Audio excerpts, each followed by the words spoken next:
আপনি যদি 1000 কোটি টাকার মালিক হতেন তাহলে এখানে মাদ্রাসা হইতে কি কোনো সমস্যা হতো? তাহলে আপনি ভিক্ষা মতো জীবন যাপন করেন, ইসলামকে ভিক্ষা বৃত্তি অনুমোদন করে? ইসলামকে ভিক্ষা করাকে জায়েজ মনে করে? নো। কেবলমাত্র একটা কঠিন অবস্থায় মানুষ ভিক্ষা করতে পারে, এবং বহু হাদিসে এসেছে যারা ভিক্ষা করে কিয়ামতের দিন তাদের মুখে মাংস থাকবে না, দেখলেই বুঝতে হবে এটা ভিক্ষুক ছিল। আর এখন পুরা মুসলমান জাতি এটা ভিক্ষার জাতিতে পরিণত হয়েছে। আমরা দেখেন, আমি বাংলাদেশিদের কথাই বলি, পুরোটাই ভিক্ষা। সৌদি আরবে গিয়ে দেখেন সব ভিক্ষা করে অধিকাংশ, অন্যান্য জায়গায় দেখেন ভিক্ষা করে, ভিক্ষার মতো করে জীবনযাপন। কেন আপনি এটা করবেন? আপনার পার্সোনালিটি নাই, পোলাপেন তোমাদের ব্যক্তিত্ব নাই। বুঝতে হবে যে তোমাকে আয় ইনকাম করতে হবে। এখন আয় ইনকামের তাহলে মৌলিক প্রবলেমটা কোথায়?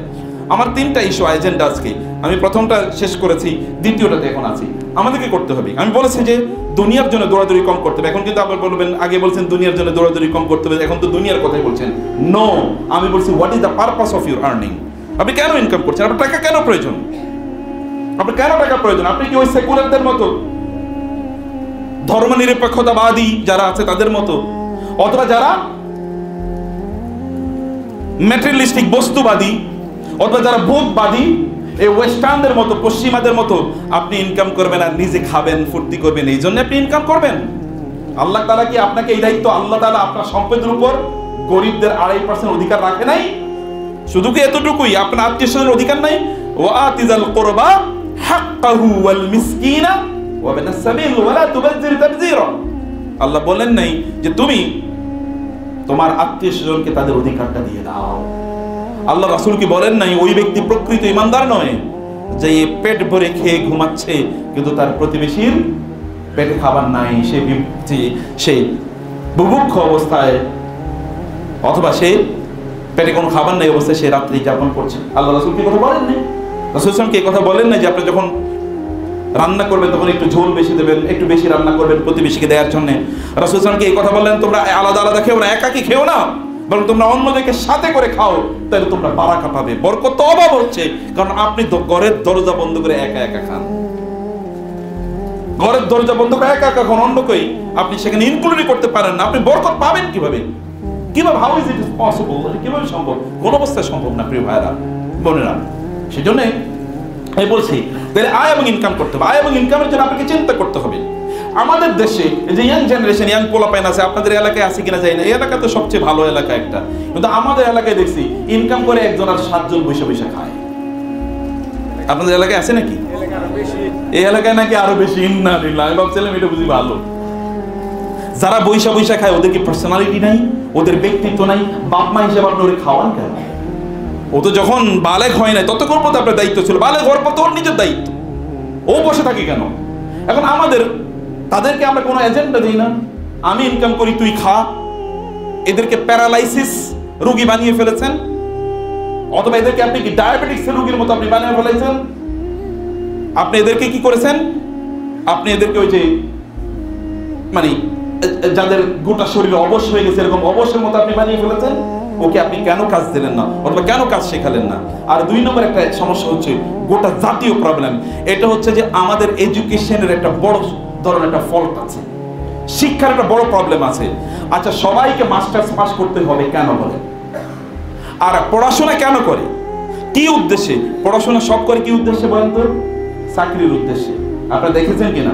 সব পড়াশোনা করে চাকরি। তুমি পড়াশোনা করে যে লেখাপড়া করে সে গাড়ি ঘোড়া চড়ে সে, তার মানে লেখাপড়া করার উদ্দেশ্য কি? টাকা ইনকাম করা। এখন লেখাপড়ার উদ্দেশ্য যদি টাকা পয়সা হয় তাহলে মানুষ হবে কবে বলেন? এখন দেখেন তো, আপনি পড়াশোনা করেছে এগুলো মানুষ হিসেবে অমানুষ হিসেবে বলেন? বাংলাদেশে এখন যে প্রবলেম, এই প্রবলেম কি যারা পড়াশোনা করে না তাদের কারণে, নাকি যারা বেশি পড়াশোনা করছে তাদের কারণে? যারা বেশি পড়াশোনা করছে, বিশাল বিশাল ডিগ্রি, ওই সকল লোকের কারণে গোটা পৃথিবী ক্ষতিগ্রস্ত। যারা কম পড়াশোনা করছে, যে আপনার গ্রামের সাধারণ মানুষ, আপনি কি করছেন? আপনি কি রাষ্ট্রের কোনো ক্ষতি করছেন? কিচ্ছু করেন না। আপনি নাইলে ওজন একটু কম দিয়েছেন, এতটুকুই, এর সাথে বেশি করেন। আপনি তো আর আরেকজনের ব্যাংক লুট করে টাকা পয়সা নিয়ে যান নাই, এটা তো আপনি করেন নাই। নিশ্চয়ই আপনি করলে একটু হয়তো আরেকজনের টাকা একটু ওই দিন দেওয়ার কথা ছিল, কয়েকদিন পরে একটু দিয়েছেন, এর চেয়ে বেশি করে নাইলে 200 টাকা আপনি চুরি চামারি করছেন, অথবা ওজনে কম দিয়েছেন বা ইত্যাদি করছেন, কিন্তু বড় কিছু তো আপনি করেন নাই। আপনার কারণে রাষ্ট্র ক্ষতিগ্রস্ত হয় না। রাষ্ট্র ক্ষতিগ্রস্ত হয় যারা অনেক অনেক শিক্ষিত। শিক্ষার মূল উদ্দেশ্য কি? শিক্ষার মূল উদ্দেশ্য হওয়ার কথা ছিল মানুষকে মানুষ বানানো। ইকরা বিসমি রাব্বিকাল্লাযী খালাক, আল্লাহর সাথে পরিচয় করিয়ে দেওয়ার জন্য। খালাকাল ইনসানা মিন আলাক, ইকরা ওয়া রাব্বুকাল আকরাম, হাল ইয়াস্তাবিল লাযীনা ইয়ালামুন ওয়াল লাযীনা লা ইয়ালামুন, ইন্নামা ইয়াতাযাক্কারু উলুল আলবাব, ইন্নামা ইয়াখশাল্লাহা মিন ইবাদিহি আল উলামা। আল্লাহকে বেশি ভয় পায় যারা আলেম, যারা আল্লাহকে বেশি চেনে, যারা জ্ঞান অর্জন করেছে। অতএব জ্ঞান অর্জনের মূল উদ্দেশ্য ছিল ভালো মানুষ বানানো। এই লোকটা অনেক পড়াশোনা করেছে, তাইলে তার কথাবার্তা, তার আচার আচরণ, তার দৃষ্টিভঙ্গি সবকিছু কি একটু ভিন্ন হবে। এখন আমরা দেখি একেবারে ভিন্ন।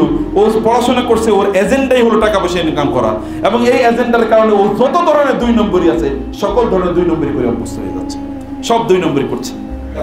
তাইলে মূল প্রবলেম হলো যে এখানে আমাদের এডুকেশনের পারপাসই ভিন্ন, এবং এই কারণে শিক্ষা নিয়ে বাণিজ্য হচ্ছে, শিক্ষা নিয়ে কি হচ্ছে, ব্যবসা হচ্ছে।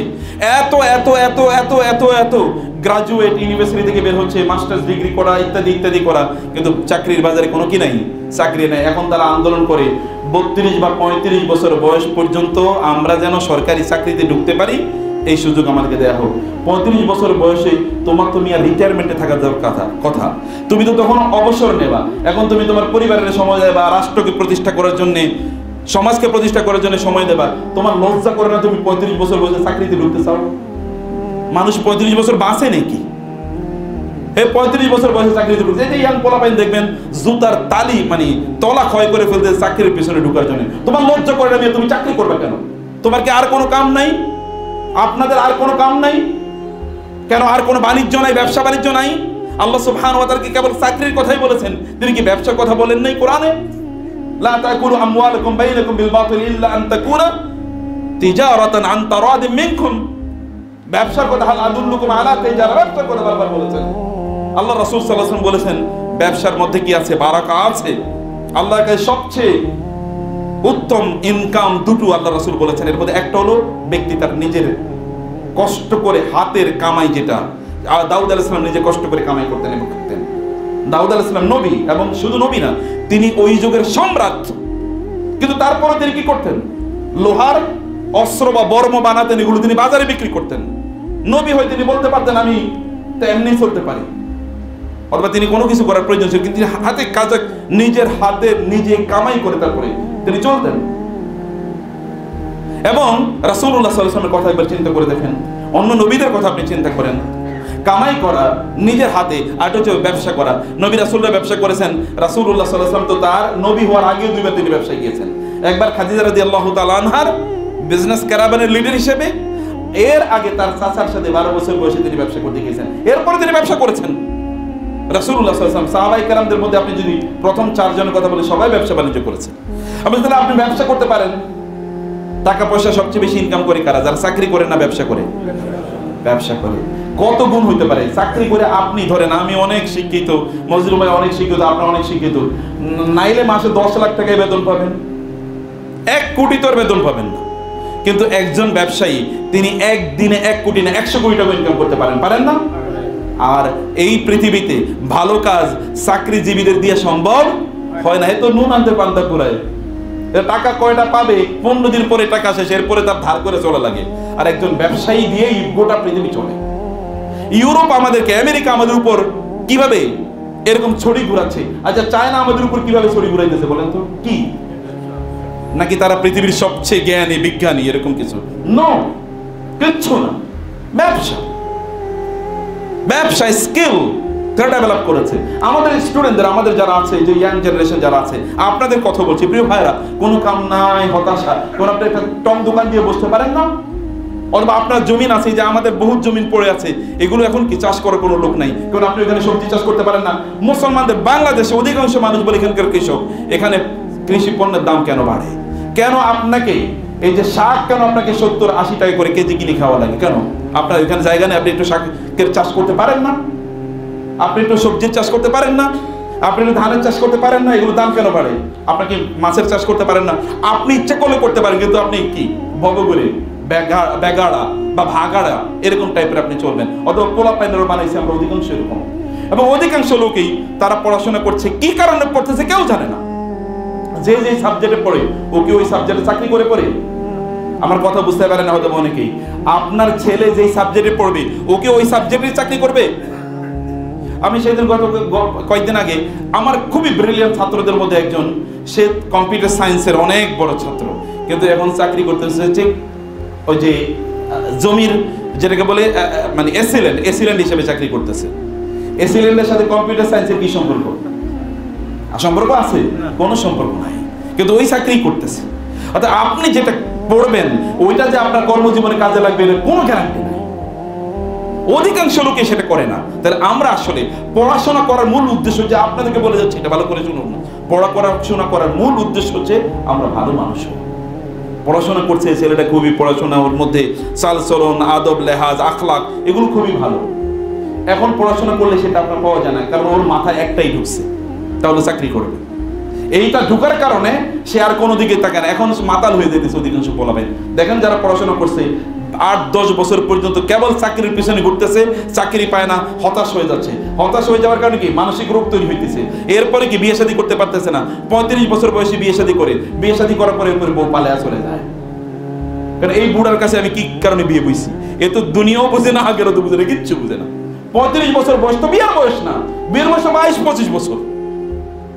তো বিয়ে করবে কিভাবে? এ তো চাকরি করে না। আপনি বলেন পোলা এখনো চাকরি করে না, অথবা এখনো কি প্রতিষ্ঠিত হয় না, ওরে কি বিয়ে করাবো?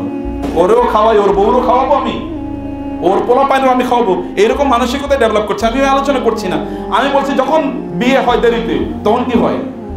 অধিকাংশ মেয়েদেরই তাদের অপরাধে তারা জড়িয়ে যাচ্ছে। অধিকাংশ ছেলেরাই তার যৌবনে একটা চাহিদা আছে, এই চাহিদার কারণে সে অপরাধে জড়িয়ে যাচ্ছে এবং আত্মহত্যার রেট বাড়ছে, হতাশা বাড়ছে। পরবর্তীতে পরিবার পরিজনগুলো কোনোভাবে চলে না, এদের পোলা মেয়ে হইতেছে না। এখন বাংলাদেশের পপুলেশন নেগেটিভ। আপনাদের এখন যারা বুড়োরা আছেন, আপনারা দেখবেন আপনার বাবার ছেলে মেয়ে, আপনার ছিলেন 10 জন, আর এখনকার পোলা মেয়ের ছেলে মেয়ে কয়টা হয়? 1 বা 2টা। এরপরে তো আবার বউ কাইত, আর হইতে পারতেছে না। আমার মা আমাকে বলেছে যে আমাকে পেটে নিয়ে তিনি সকল কাজ করছেন, এমনকি যেদিন জন্ম দিয়েছেন তখন তো আর সিজার মিজার কিছু এগুলো চিন্তা করা যায় না, তখন সিজার টিজার নাই। বলছে তোমাকে জন্ম দেওয়ার পরের দিন থেকে আমি রান্না বান্না শুরু করে দিয়েছি, কারণ আমার রান্না করে, আমার শাশুড়ি একটু বৃদ্ধা, আমাকে রান্না করে খাওয়াইতে হতো। এখন বলেন তো, সিজার কইরা এমনি তো কোনো কাম করে না, এরপরও সিজার করা লাগে, সিজার করার পরে আর কোনো কাম করা যায় না। এখন তো অবশ, এখন বৈশা বৈশা রানীর মতো খাওয়ানো লাগে তাকে। অধিকাংশ নারীদের অবস্থা এরকম। প্রবলেমটা কোথায়? প্রবলেমটা তো এই জায়গায়। এবং এই প্রবলেম কারা তৈরি করেছে? এই প্রবলেমটা ইহুদি খ্রিস্টানদের একটা প্রজেক্ট, কিন্তু ওরা কিন্তু আছে। আপনি জান, আপনার দরকার ছিল আপনার সন্তানকে সেই জন্য কর্ম শিখিয়ে দেয়া। এই যে এখনকার ইয়াং জেনারেশন, এই এলাকায় দেখবেন আপনি কোনো ভালো এরকম কোনো ইয়ে পাবেন না, যারা ধরেন খুব টেকনিশিয়ান, এরকম টেকনিশিয়ান খুঁজে পাবেন না। কই আপনি টেকনিশিয়ান বানান না কেন? আপনার সন্তানদেরকে টেকনিশিয়ান বানান। এখন আপনি কৃষি কাজ করার জন্য কোনো লোক খুঁজে পাওয়া যায় না। কৃষি কাজ কি খারাপ কাজ নাকি? আল্লাহ সুবহানাহু ওয়া তাআলা কোরআনে কি পরিমাণ কৃষির আলোচনা করেছেন। ইসলামের সবচেয়ে গুরুত্বপূর্ণ কাজের মধ্যে একটা কাজ হলো কৃষি কাজ। শুধু তাই না, রাসূল ইসলাম বলেছেন, তোমার যদি মৃত্যুর সময় চলে আসে অথবা কিয়ামত অনুষ্ঠিত হবে, তুমি বুঝতে পারছো, তারপরেও একটা গাছের চারা লাগানোর সুযোগ থাকে, তাহলে গাছের চারাটা কি করো? লাগাও। রাসূল ইসলাম কি কথা বলেন নাই? কেউ যদি কোনো গাছের চারা লাগায়, তাইলে ওই গাছ থেকে যে ফল হয়, এই ফল যদি সে খায় তাহলে সওয়াব পাবে, যদি পথিকরা খায় তাহলে সওয়াব পাবে। যদি মানুষে খাওয়ার মতো ফল না হয়, পাখারি পশুরা পাখিরা খাওয়ার মতো যদি ফল ওইখানে হয়, তাইলে এই লোক কি পাবে? সওয়াব পাবে। এখন আমরা বুঝি যে গাছ লাগানোর কি পরিমাণ মর্যাদা। আপনি মনে করছেন আপনি কৃষি কাজ করলে আপনি লুজার? নো, আপনি কৃষি কাজ করলে যে ফসল উৎপাদন হচ্ছে, এই ফসলগুলো যখন মুসলমানরা খায়, এর কারণে আপনি বিনিময় সওয়াব পেয়ে যাবেন। আপনি এটা করবেন না কেন? আপনি এটা করবেন না কেন? কে আমাদের মধ্যে কনসেপ্ট ঢুকালো সার্ভিস, চাকরি চাকরি চাকরি মানে তো চাকরগিরি করা। আপনি চাকরগিরি করা ছাড়া কোনো কাম নাই? নিশ্চয় আছে। তাহলে সন্তানদেরকে ওইরকম অ্যাক্টিভ কিছু কাজে ঢুকে দেন, তাকে বলেন যে তোমাকে টাকা পয়সা অর্জন করতে হবে, হালাল উপায়ে তোমাকে অর্জন করতে হবে, তোমাকে যাকাত দেয়া লাগবে, তোমাকে সমাজের জন্য কাজ করতে হবে, সমাজের গরিব দুঃখীদের জন্য কাজ করতে হবে, তোমার আত্মীয় স্বজনরা গরিব কেউ কেউ আছে তাদের জন্য কাজ করতে হবে, তোমাকে মসজিদের জন্য কাজ করতে হবে, মাদ্রাসার জন্য কাজ করতে হবে, দিন প্রচারে তোমাকে কাজ করতে হবে। দিনের জন্য তুমি ফিজিক্যালি তুমি সময় দিতে পারবা না, ইন্টেলেকচুয়ালি তুমি সময় দিতে পারবা না, কিন্তু টাকা দিয়ে তুমি দিনের পক্ষে কাজ করো। এটা বলতে হবে, এরকম লোক লাগবে, এটা আপনাকে করতে হবে। এমন এই অনুমতি ওদের মধ্যে তৈরি করে দেন, ওদেরকে স্কিল ডেভেলপ করেন, ওদের মধ্যে স্কিল ডেভেলপ। আপনি জাপানিকে দেখেন কতজন মানুষ আপনি পাবেন MA পাস, জার্মানিতে যান কতজন MA পাস পাবেন, এই চায়নাতেই যান দেখেন না কয়টা MA পাস, মানে ওই রকম হায়ার ডিগ্রি নেবে। দরকার নাই তো, আপনি ইন্টারমিডিয়েট অথবা এতটুকু যথেষ্ট। এরপর আপনি দেখো অরিজিনাল কাজে ঢুকে দেন, অথবা ডিগ্রি নেক, আমাদের কোনো আপত্তি নাই, কিন্তু সে কাজ বুঝুক। ওই চাকরি তথাকথিত ইত্যাদির পেছনে তাকে ঢুকাবেন না। এর মধ্যে যে এই যে 8 বছর 7 বছর 6 বছর 5 বছর এর মধ্যে যে সময় কাটালো, এর জন্য কে জবাবদিহি করবে? আল্লাহ তাআলার কাছে অবশ্যই জবাবদিহি করতে হবে আপনাদেরকে। কারণ আমাদের জীবন এটা আমাদের জন্য আল্লাহর পক্ষ থেকে সবচেয়ে বড় নেয়ামত। সময় আল্লাহর পক্ষ থেকে সবচেয়ে বড় নেয়ামত। আমরা কাজ করি কিসের মধ্যে? সময়ের মধ্যে না? আমরা আল্লাহর কাছে সময় তো চাই। রব্বানা আখিরিনা ইলা আজালিন করিব ফাআসসাদদাক ওয়া আকুম মিনাস সালিহিন। আল্লাহ আরেকটু সময় দাও, আরেকটু সময় দাও। সময় তো চাই। আমরা তো 24 ঘন্টা সময়ের মধ্যে কাজ করি। যারা বিজি, যেমন আপনি মজনু ভাইকে যদি বলেন, ওই যদি বলবেন আল্লাহ আমি যদি আরো অনেক সময় পেতাম তাহলে আরো অনেক কাজ করতে পারতাম। ভালো মানুষরা কাজ করে, আর আপনি মনে করেন আরে সময় যায় না কেন? সময় যাবো কিভাবে? ওর তো কোনো কাম নাই। ওরে কাম দেন, গিভ দেম ওয়ার্কস, তাদেরকে কাজ দেন। ছোট ছোট বাণিজ্যে তাদেরকে ঢুকিয়ে দেন, ছোট ছোট ব্যবসায় তাদেরকে ঢুকিয়ে দেন। শুরু করে start with very little enterprise. ছোট্ট করে শুরু করুক, কোনো এক সময় বিশাল বড় এটা হবে। যারা বড় হয়েছে তাদেরকে লাভ দিয়ে বড় হয়েছে নো, তারাও খুব ছোট করে শুরু করেছে। ছোট করে শুরু করতে দেন, একটা নতুন আইডিয়া তাকে দেন, নতুন আইডিয়া নিয়ে তারা কাজ করুক। এন্টারপ্রেনিয়রশিপ, মুসলমানরা গোটা পৃথিবী প্রায় 1200-1300 বছর গোটা পৃথিবী শাসন করেছে। কিছুর উপর ভিত্তি করে জানেন? 3টা জিনিসের উপর ভিত্তি করে। এর মধ্যে 1 নম্বর ছিল নলেজ, জ্ঞান। 2 নম্বর ছিল টাকা, অর্থ, ব্যবসা বাণিজ্য। এই গোটা পৃথিবীর সকল ব্যবসা নিয়ন্ত্রণ করতো কারা? মুসলমান। আমাদের এই অঞ্চলে, আপনারা সিনবাদের নাম শুনছেন, আমাদের এই অঞ্চলে যারা ইসলাম নিয়ে এসছে, এর মধ্যে সবচেয়ে বেশি কাদের মাধ্যমে ইসলাম এসছে আমাদের অঞ্চলে জানেন? ব্যবসায়ীদের মাধ্যমে। গ্রেট, ব্যবসায়ীদের মাধ্যমে অঞ্চলে বেশি ইসলাম এসছে, ব্যবসায়ীদের মাধ্যমে। আমরা কেবল শাহজালাল, শাহপরানের কথা শুনি, এখানে সবচেয়ে বেশি ইসলাম এসছে ব্যবসায়ীদের মাধ্যমে। ওই যে ওই অঞ্চলে, যেটাকে আমরা আপনার ওই যে চট্টগ্রাম, ওই অঞ্চল, গোটা বেল, চট্টগ্রাম, নোয়াখালী, এই অঞ্চলগুলোতে গিয়ে দেখেন এখানকার নদীর সাথে ওই যে আরব সাগর, ভূমধ্য মানে কি বলে আপনার পারস্য উপসাগর, আরব সাগর, ইন্ডিয়ান মহাসাগর এবং বে অফ বেঙ্গল, বঙ্গোপসাগর, এই জায়গা ছিল তাদের চ্যানেল। ওই যে আপনি মালয়েশিয়াতে ইসলাম কারা নিয়ে গেছে, ইন্দোনেশিয়াতে কারা ইসলাম নিয়ে গেছে, পুরাই তো এখানে কি নদীর পথে যেতে হয়েছে। নদীর পথে যেত কারা? ব্যবসায়ীরা যেত নদীর পথে। পণ্যগুলো তারা নদীর পথে তারা নিয়ে যেত। ওইখানকার পণ্য ওইখানে যেত, আরবের পণ্য এখানে, এখানকার পণ্য এখানে। ব্যবসা করেন, আপনার টাকা হলে ইসলামের কাজে লাগবে, মুসলমানদের কাজে লাগবে, দিনের কাজে লাগবে। খারাপ লোকের টাকা হলে ওগুলো জুয়ার খেলায় ওরা ব্যবহার করবে, ওরা সিনেমা বানানোর জন্য ব্যবহার করবে, ওরা মদ, মাদক দ্রব্য ইত্যাদি সেবনের জন্য তারা ব্যবহার করবে। ভালো মানুষের টাকা হলে দিনই কাজে লাগবে। অতএব আপনাদের টাকা দরকার। গোটা পৃথিবী জুড়ে লক্ষ লক্ষ কোটি কোটি মসজিদ কারা নির্মাণ করেছে বলেন তো? চাকরিজীবীরা নির্মাণ করেছে? কথা বুঝেন নাই? কারা নির্মাণ করেছে? ব্যবসায়ীরা। চাকরিজীবীদের এমনি সীমিত। আমি চাকরিকে নিষিদ্ধ করছি না, আমি বলছি যেটা করেন আপনারা আপনাদের সন্তানদের জন্য একটা দিনের জন্য ওদের নষ্ট না হয়, একটা দিনের জন্য নষ্ট, ওদেরকে এই জায়গা ঢুকিয়ে দেন। কারণ আল্লাহ সুবহানাহু ওয়া তাআলা এটাকে এনকারেজ করেছেন। এবং যারা ব্যবসায়ী তাদের মর্যাদার ব্যাপারে কোরআন এবং হাদিসে বহু আলোচনা এসে, আমি সেই জায়গায় যাচ্ছি না। আমি বলছি প্রিয় ভাই, এটা 2 নম্বর কাজ। অতএব আপনাদের সন্তানদের ব্যাপারে প্ল্যান করেন। তাকে কি করবেন? একটা ডিগ্রি ও ধুয়ে খাবে না। কিছু সময় দেখেছেন আপনারা ওই যে সার্টিফিকেট সব ছিঁড়ে ফেলতেছে। এখন এরকম লক্ষ লক্ষ লোক আছে, সার্টিফিকেট কোনো কাজে লাগে না, কোনো কাজে লাগে না তার সার্টিফিকেট। কি কাজে লাগবে সার্টিফিকেট? সার্টিফিকেট তো কোনো এক সময় মুসলমানদের ছিল না। যখন মুসলিমরা বড় বড় বিজ্ঞানী ছিলেন তখন কোন সার্টিফিকেট, কে সার্টিফিকেট দিয়েছে? সার্টিফিকেটের প্রয়োজন নাই। এখনো এরকম বহু বিদ্যান আছে, আপনি কি জানেন আমার সার্টিফিকেট কি? কিচ্ছুই জানেন না। আপনি জানেন মুসলিম ভাই সার্টিফিকেট কিছুই জানেন না। বাংলাদেশের বড় বড় শেখরা যারা আছে কার কি সার্টিফিকেট কিচ্ছুই জানেন না। সার্টিফিকেট ডাজন্ট ম্যাটার, ব্যক্তিত্ব আপনার ম্যাটার। এবং এই জন্য বলবো যে আপনাদের ব্যক্তিত্ব তৈরি করেন, আপনাদের সন্তানদের মধ্যে ব্যক্তিত্ব তৈরি করেন। ইয়াং জেনারেশন তোমাদের ব্যক্তিত্ব তৈরি হোক, যে আরেকজনের উপর, বাপের উপর তুমি গলগ্রহণ হয়ে অথবা তার উপর প্যারাসাইটের মতো তার উপর তুমি বোঝা হয়ে থাকবা, এটা তোমার ব্যক্তিত্বের সাথে যায় না। তুমি পুরুষ না, আপনি পুরুষ মানুষ না। পুরুষ মানুষ হলে কিভাবে আরেকজনের উপর আপনি বোঝা হয়ে থাকেন? You do your own income. আপনি শুরু করেন আপনার কাজ আপনি শুরু করেন। কোন কাজকে ইসলাম ছোট করে দেখে না, কোন কাজকে ইসলাম ছোট করে দেখে না। সব কাজ ইসলামে মহান। রাসূলুল্লাহ সাল্লাল্লাহু আলাইহি ওয়াসাল্লাম এর সামনে একজন সাহাবী খুবই তিনি হম্পদম্ব মানে প্রচুর এনার্জি দিয়ে তিনি কাজ করছিলেন। আরেকদল সাহাবী বলেন আহা, একদল সাহাবী বলেন এই লোকটা যদি লাউ কানা হাযা ফি সাবিলিল্লাহ কানা খায়রান, আহা এই লোকটা যদি আল্লাহর রাস্তায় জিহাদ করতো তাহলে কি ভালো হতো। রাসূলুল্লাহ বলেন তোমরা আল্লাহর রাস্তায় জিহাদ বলতে কি বোঝাচ্ছ? বলে এই যে যুদ্ধের মধ্যে শত্রুদের বিরুদ্ধে যুদ্ধ করতেন, তাহলে কি ভালো হতো, এত শক্তিশালী মানুষ। রাসূল ইসলাম বললেন এই লোকটি, এই ইয়াং ম্যান, তিনি যদি তার বাবা মার জন্য ইনকাম করেন, স্ত্রীর জন্য ইনকাম করেন, সন্তানদের জন্য ইনকাম করেন, তাহলে এটাও আল্লাহর রাস্তায় যুদ্ধ, তাই না? এটাও আল্লাহর রাস্তায় যুদ্ধ। সন্তান বড় হয়েছে, তার পিতা মাতার জন্য কাজ করবে, সমাজের জন্য কাজ করবে, এইভাবে তাদের মধ্যে রেসপন্সিবিলিটি তৈরি করে দেয়। আদারওয়াইজ যখনই চাকরি কেন্দ্রিক হয়ে যায়, তখন তার সেলফ সেন্টার্ড হয়ে যায়, আত্মকেন্দ্রিক হয়ে যায়। আত্মকেন্দ্রিক কোনো মানুষ দিয়ে দুনিয়া কোনোদিন কিচ্ছু হবে না, তারা দুনিয়ার কোনো কাজ করতে পারবে না, দুনিয়ার কোনো কাজ তারা করতে পারবে না। সোশ্যাল রেসপন্সিবিলিটি যদি তাদের মধ্যে গ্রো না করে, এটা দিয়ে দুনিয়ার কোনো কাজ হবে না।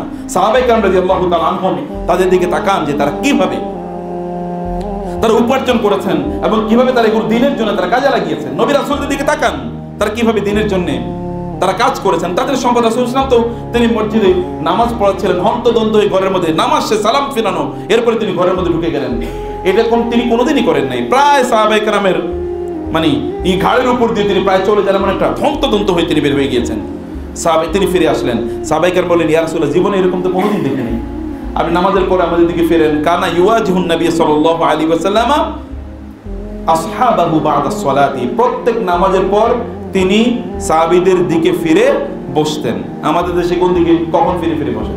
কেবল ফজর আর আসর। আর সহিহ হাদিস মতে প্রত্যেক নামাজের পর তিনি পেছনের দিকে ফিরে বসতেন এবং সাহাবীদের সাথে তাসবিহ তাহলিল করতেন। এরপর তিনি সাহাবীদের সাথে বিভিন্ন ইস্যু নিয়ে আলোচনা করতেন, দাওয়াতি ইস্যু, মাসলা মাসাইল, ইত্তকার অনেক ইস্যু, সোশ্যাল ইস্যু আলোচনা করতেন। রাসূল সাল্লাল্লাহু আলাইহি ওয়াসাল্লাম আসার পরে বলেন ইয়া রাসূল, আপনি তো এরকম কখনো করেন না, আপনি কেন এমন করলেন? রাসূলুল্লাহ সাল্লাল্লাহু আলাইহি ওয়াসাল্লাম বললেন আমার নামাজের মধ্যে মনে পড়েছিল যে আমার ঘরে এতটুকু 6 দিরহামের মতো সম্পদ আছে। আমি চিন্তা করলাম এখনই যদি আমি মারা যাই, তাহলে আল্লাহর কাছে গিয়ে আমি কি বলবো? আল্লাহ যদি বলেন তোমার ঘরে তো টাকা ছিল, তুমি আমার কাছে তো টাকা সহই আসছো, তখন আমি কি বলবো? এই কারণে আমি দ্রুত ওগুলো ডিস্ট্রিবিউশন করে তারপরে যেন আমার মৃত্যু ওই সম্পদ বাসায় ঘরে থাকা অবস্থায় যেন না হয়।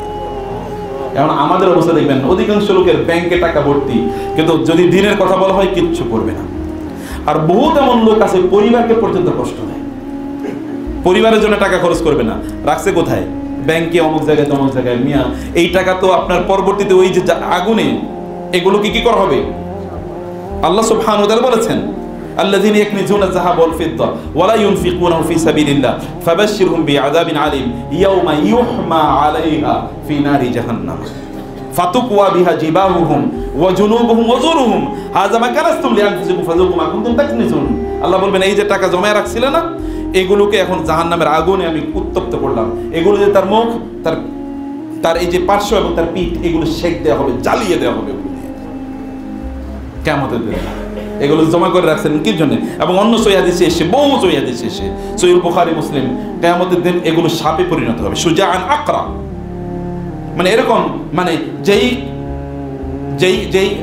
বিষধর সাপ, এত বিষ তার মাথায় যে তার মাথায় কোনো চুল নাই, আকরা, এইরকম সাপ তাকে দংশন করতে থাকবে এবং বলবে আনা মালুকা আনা কানসুকা, আমি সেই সম্পদ, আমি সেই মাল যেগুলো তুমি ব্যাংকে জমা করে রাখছো, ঘরের মধ্যে স্তূপ করে রাখছো, কিন্তু এখান থেকে তুমি জনকল্যাণে ব্যয় করো নাই, দিনের জন্য ব্যয় করো নাই, এগুলো আজকে আমি সাপে পরিণত হলাম, তোমাকে কামড়াচ্ছি।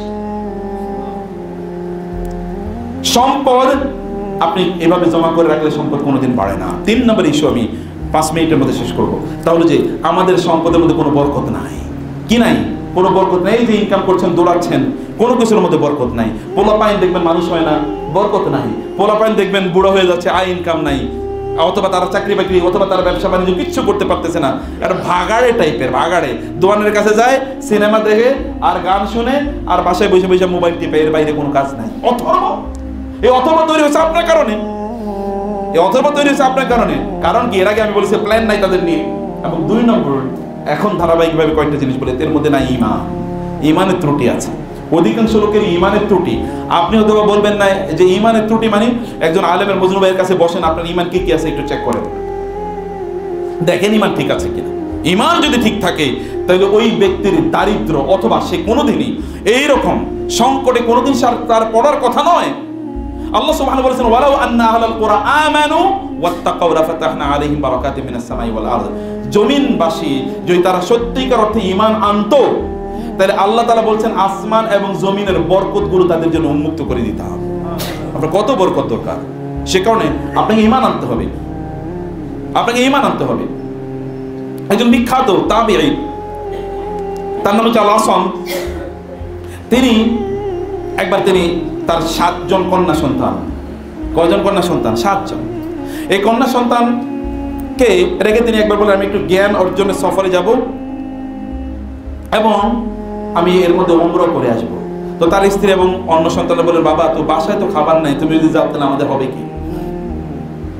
এর মধ্যে এক সন্তান, তার বয়স, কন্যা সন্তান বয়স 10 বা 12, বললেন আমরা আল্লাহর উপর তাওয়াক্কুল করি, আল্লাহ সুবহানাহু ওয়া তাআলা দেবেন। মেয়ের কথায় আশ্চর্য তিনি চলে গেলেন। রাতের বেলা ওখানে তাদের ঘরের দরজায় টোকা দিল। একজন এসে টোকা দিল, দেখা গেল প্রায় কয়েকশো সেখানে সেনাবাহিনী সৈন্য। তোমরা কারা? বলছে আমরা আবু জাফর আল মানসুরের লোক। কেন এসে বলে, আমরা এই দিক দিয়ে যাচ্ছিলাম, আমাদের পানি লাগবে, আমাদের সৈন্যদের পানি শেষ হয়ে গেছে, একটু পানি দিতে পারবা? বলেছে ঠিক আছে, আমাদের শুধু পানি আছে আর কিছু নাই বাসায়। বলেছে ঠিক আছে, পানি নিয়ে যাও, পানি দাও। পানি দেওয়ার পর বলেছে এই বাসাটা কার? বলছে ওই যে ওই অমুক আল আসম অমুকের। বলে ওই যে আমাদের বিদ্বান, যে জ্ঞানী, আমাদের এই অঞ্চলে সবচেয়ে বড় আপনার আলেম, ওনার? বলে হ্যাঁ। তো উনি কই? বলে উনি তো চলে গেছে ইয়েতে, ওমরা চলে গেছে এবং দিনই সফরে উনি গেছেন। বলেছে ঠিক আছে, উনি যেহেতু গেছেন তাহলে তো তোমাদের একটু খোঁজখবর নেওয়া লাগে। তিনি বললেন যে তার মানে আবু জাফর আল মানসুর, যে আমার কাছে কয়েকশো দিরহাম আছে, দিনার আছে, দিনার মানে স্বর্ণ মুদ্রা, আমি এগুলো দিয়ে দিলাম, এই সৈন্যরা তোমাদের যার যা আছে দিয়ে দাও। এগুলোর মধ্যে কয়েক হাজার হয়ে গেছে। দেয়ার মালিক কে? আল্লাহ সুবহানাহু ওয়া তাআলা। দেয়ার জন্য কোনো উপলক্ষ লাগে না। তো তিনি চাইলে, কিন্তু আপনার তার উপর তাওয়াক্কুল করতে হয়। ওয়া মান ইয়াত্তাকিল্লাহা ইয়াজআল লাহু মাখরাজা ওয়া মান ইয়াতাওয়াক্কাল আলা আল্লাহি ফাহুয়া হাসবুহু। কেউ যদি আল্লাহর উপর নির্ভর করে, তাহলে আল্লাহ তাআলা তার জন্য কি? যথেষ্ট। আল্লাহর উপর নির্ভরতার অবস্থাটা কি? আল্লাহর উপর কতটুকু আপনি তাওয়াক্কুল করতে পারছেন, নির্ভর করতে পারছেন, এটা দেখার বিষয় আছে। তাকওয়া অবলম্বন করা, সত্যিকার অর্থে আপনি আল্লাহ সুবহানাহু ওয়া তাআলা ভয় পান কিনা। যেমন আপনার তো এখন ইনকাম নাই, আপনি হাউতাস করছেন, এখন হালাল আর হারাম বাছেন না। এলাকায় যেমন দেখবেন বহুত লোক, তারা ব্যবসা বাণিজ্য যারা করে হারাম জিনিসও বেচে, চাকরি বাকরি করে হারাম ইনকামও তারা করে, কোনো বাজ বিচার নাই। আমিনাল হালালি আও মিনাল হারাম, হালাল নাকি হারাম, কোনোটার দিকে কোনো বাজ বিচার নাই। এই সকল কাজ, এমনকি তাদের মধ্যে নৈতিকতা নাই, আদর্শ তাদের মধ্যে নাই, নৈতিকতা তাদের মধ্যে নেই, কোনো কিছুই তার মধ্যে নাই। এমনকি চোখটা হেফাজত করে যে ইয়াং পোলাপান চাকরি হয় না। I guarantee you couldn't control your eyes. If you can control your eyes, you will get sustenance and provision from আল্লাহ সুবহানাহু ইন অ্যাবান্ডেন্স।